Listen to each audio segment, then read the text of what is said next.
நண்பர்களே, clean and jerk பழகிறதுக்கு முக்கியமானது வந்து ஜெர்க்கு. அதுக்கு எப்படி ட்ரைனிங் பண்ணணும் அப்படிங்கிறத சொல்கிறேன். இந்த கால் வந்து வைக்கிற பொசிஷன் கொஞ்சம் வலது கால் வலது பக்கம் ஓரமாகவும் இடது கால் இடது பக்கம் ஓரமாகவும் போகணும்.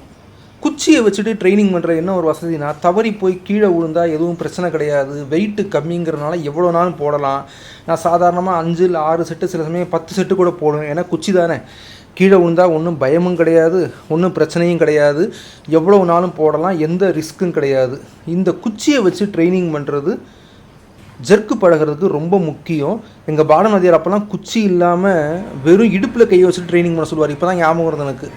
இது முடிச்சதுக்கப்புறம் என்ன பண்ணேன், 20 கிலோ. இந்த 20 கிலோவில் மொத்தம் 4 செட்டு போட்டேன். அந்த பிளேட் சத்தம் கடக்குன்னு சத்தம் கேட்டுப்பாங்க. 20 கிலோவில் ஜெர்க்கு மட்டும்தான் ப்ராக்டிஸ் பண்ணியிருந்தேன். க்ளீன் முதலே செஞ்சுட்டேன். இந்த எடையை வேகமாக மேலே புஷ் பண்ணணும். வாத்தியார் சொல்லுவார், பாலநதியார் சொல்லுவார், மேலே தள்ளுறப்போ அந்த பிளேட்டு சத்தம் கேட்கணும், அந்தளவுக்கு ஃபோர்ஸாக அடிக்கணும். அதுக்கு அந்த பாடியோட கேஜ் பவர்லேருந்து அந்த புஷ்ஷிங் பவர்லேருந்து எல்லாமே சின்ன சின்ன இது இருக்குது. அதுக்கு முன்னால் நண்பர்களே, ஒரு சின்ன விண்ணப்பம், என்னோடய யூடியூப் சேனலுக்கு சப்ஸ்கிரைப் பண்ணுங்கள். உங்கள் எல்லா வீடியோவையும் பாருங்கள். உங்களுக்கு கருத்து தோணுதோ அதை கமெண்ட்டில் சொல்லுங்கள். உங்கள் நண்பர்கள் அனைவருக்கும் வந்து ஷேர் பண்ணுங்கள். பார்த்தீங்கன்னா இந்த சேனலை என்னால் வந்து மோனடைஸ் பண்ண முடியும், கொஞ்சம் வருமானம் வரும்.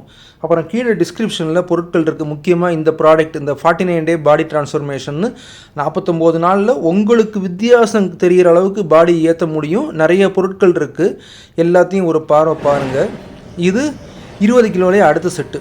இந்த கீழே உள்ள பொருட்களில் சில பொருட்கள்லாம் வந்து புக் மாதிரி இருக்கும், சில பொருட்கள்லாம் வந்து உங்களுக்கு ஃபிசிக்கல் ப்ராடக்ட் உங்கள் வீட்டுக்கு அட்ரஸ்க்கு வர மாதிரி இருக்கும். அதெல்லாம் வாங்கினீங்கன்னா உங்களுக்கு அந்த பொருளும் கிடைக்கும், எனக்கு கொஞ்சம் வருமானம் வரும். நான் உண்மையாக சொல்லிடுறேன், அது எனக்கு பெரிய விஷயமா இருக்கும். ஒரு பொருள் எனக்கு வர வருமானம். 20 கிலோ முடிஞ்சதுக்கப்புறம் 25 கிலோ குழப்பக்கூடாதுன்னு சொல்லி கேமரா முன்னால் நானே பேசிடுறேன் என்ன வெயிட்டுங்கிறது. அப்புறம் நண்பர்களே, இந்த வெயிட்லாம் செய்கிறப்ப தலைக்கு மேலே வெயிட்டை தூக்குற எதுனாலும் கவனமாக செய்யணும். 2 பக்கமும் ஆளுங்க வேணும். நான் அதுக்கு பயந்துக்கிட்டே தான் கம்மியான வெயிட்லேயே போட்டுக்கிட்டு இருக்கேன். பக்கத்தில் ஆள் இல்லை. இந்த சத்தம் பிளேட்டுக்கு கட்டாங்கன்னு சத்தம் கேட்குது பாருங்கள். இந்த சத்தம் கேட்குறது நமக்கு ரொம்ப சந்தோஷமாக இருக்கும். சரி, நமக்கு முடிஞ்ச வெயிட் தான் தூக்குறோங்கிறது ஒன்று. இருந்தாலும் கவனமாக செய்யணும். ஒரு ஆசிரியர்கிட்ட கற்றுக்கணும், ஒரு முறையான கோச்சுக்கிட்ட கற்றுக்கிட்டு இந்த சத்தம் மேலே கேட்குறது வந்து நம்ம ஒழுங்காக அடிக்கிறோம்னு அர்த்தம். இந்த பிளேட் சத்தம் டக்குன்னு கேட்கும் பாருங்கள். எனக்கு அந்த சத்தம் வரணும்னு எய்ம் பண்ணுவேன். அந்த புஷ்ஷிங்கில் நிறைய டெக்னிக்கலாக சில ஜெகஜால வேலையெல்லாம் செய்யணும். அது வந்து பழகிறது ரொம்ப கஷ்டம். இப்போ 25 கிலோலேருந்து எல்லாம் 2 போட்டேன். இப்போ இது பார்த்திங்கன்னா 30 கிலோ. 30 கிலோவில் 30 கிலோ ஈஸியாக வந்துச்சு.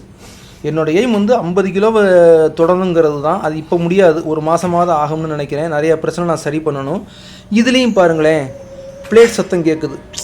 இந்த 30 கிலோ கூட பிளேட் சத்தம் கேட்குது. கொஞ்சம் ஈஸியாக செய்கிறேன்னு அர்த்தம். என்னால் இது ஈஸியாக செய்ய முடியுதுன்னு அர்த்தம். இந்த நம்பிக்கையில், இந்த தைரியத்தில் என்ன பண்ணேன், 30லேயும் 2 செட்டு போட்டேன். இந்த பிளேட் வந்து மேலே அடிக்கிறப்ப சவுண்டு. இது வந்து இப்போ என்ன பண்ணேன், 2 செட்டு முடிச்சு 35 கிலோவில் 2 செட்டு போட்டேன். ஆக்சுவலாக இது போடுறப்ப நான் 45 போடலான்னு நினச்சேன், ஆனால் வந்து முடியலை. 35 கிலோ கூட கொஞ்சம் ஈஸியாகவே வந்துச்சு. 35 கிலோ பாருங்கள்.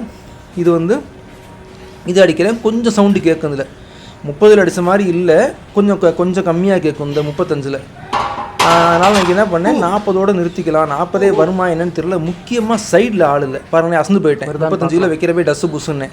இது 40 கிலோ 2 செட்டு போட்டேன். கஷ்டப்பட்டு தான் போட்டேன். முழு எண்ணிக்கை முழு ஃபார்மில் வரலை. இது வந்து கண்டிப்பாக காம்படிஷனில் போனால் பேட் லிஃப்டாக தான் ஆகும். இந்த இப்போ நான் இதில் அடிக்கிறது இருக்குது. ஆனால் எனக்கு ரொம்ப சந்தோஷம். பரவாயில்ல, 40 கேஜி நம்ம அடிச்சிட்டு கொஞ்சம் தம் பிடிச்சா 40 கேஜி ப்ராப்பராகவே அடிச்சிடலாம். அதுக்கப்புறம் 50 அடிக்கலாம். ஆனால் சரியாக பட் ஐ எம் ஹாப்பி.